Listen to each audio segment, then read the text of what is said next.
તો વડોદરાથી હાલ મહત્વના સમાચાર સામે આવ્યા છે, જેમાં વડોદરામાં સુરસાગર તળાવમાં બોટિંગનો ઇજારો રદ કરી દેવામાં આવ્યો છે. મંતવ્ય ન્યૂઝના અહેવાલની ધારદાર અસર થયેલી જોવા મળી રહી છે. મંતવ્ય ન્યૂઝે લાઈફ જેકેટ વગર બોટિંગનો અહેવાલ બતાવ્યો હતો.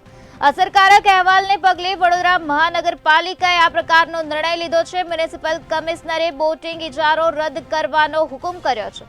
હરણી દુર્ઘટના બાદ પણ સુરસાગરમાં બોટિંગ ચાલી રહ્યું હતું, ત્યારે મ્યુનિસિપલ કમિશનરની કડક સૂચના છતાં બોટિંગ ચાલતું હતું.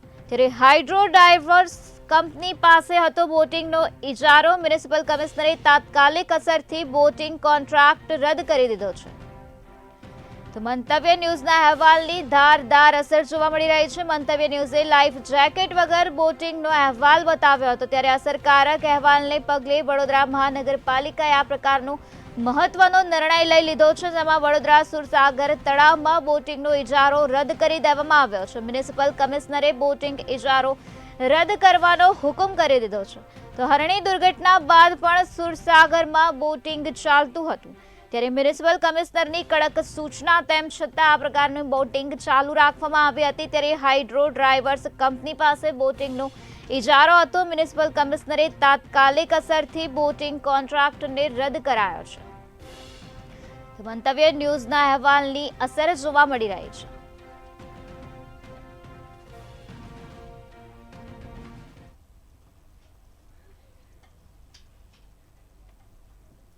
મંતવ્ય ન્યૂઝના અહેવાલની અસર. મંતવ્ય ન્યૂઝે 2 દિવસ પહેલા અહેવાલ બતાવ્યો હતો કે સુરસાગર, આપ જોઈ શકો છો સ્ક્રીન પર, સુરસાગર પર હાઇડ્રો ડ્રાઈવર્સ કંપની પાસે બોટિંગનો કોન્ટ્રાક્ટ હતો ને અહીંયા લાઈફ જેકેટ પહેર્યા વગર બોટિંગ કરવામાં આવ્યું હતું. અને આ સમગ્ર મામલો સામાજિક કાર્યકર અતુલ ગામેચીએ ઉજાગર કર્યો હતો. અને આજે કાર્યદક્ષ કમિશનરે હાઇડ્રો ડ્રાઈવર્સ કંપનીનો ઇજારો રદ કર્યો છે. મહત્વની બાબત છે કે હરની તલાવ બોટ દુર્ઘટનામાં 12 વિદ્યાર્થી અને 2 શિક્ષકોના મોત બાદ પણ અહીંયા બોટિંગ ચાલતું હતું. અને અહીંયા જે બોટિંગ ચાલતું હતું એ લાઈફ જેકેટ પહેરાયા વગર કરવામાં આવતું હતું. મંતવ્ય ન્યૂઝે અહેવાલ બતાવ્યો હતો, ત્યારબાદ કાર્યદક્ષ કમિશનરે હાલ પરવાનો રદ કર્યો છે.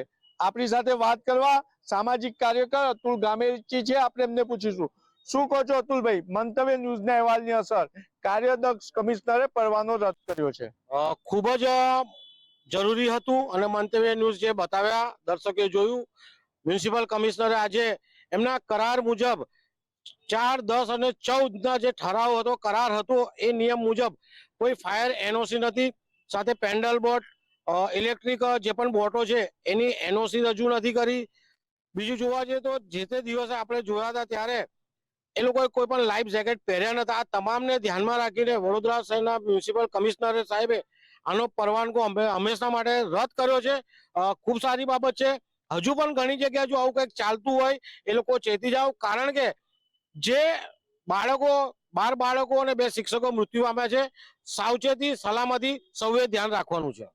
એટલે કહી શકાય કે મંતવ્ય ન્યૂઝના અહેવાલની અસર, અહીંયા પણ બોટોની એનઓસી નથી, એટલે હરની તલાવ બોટ દુર્ઘટના જેવી જ પરિસ્થિતિ અહીં ઊભી થઈ શકે એમ હતી. લાઈફ જેકેટ પહેર્યા વગરના મંતવ્ય ન્યૂઝે અહેવાલ પણ બતાવ્યા હતા. અને હાલ કાર્યદક્ષ કમિશનરે કંપનીનો પરવાનો રદ કર્યો છે.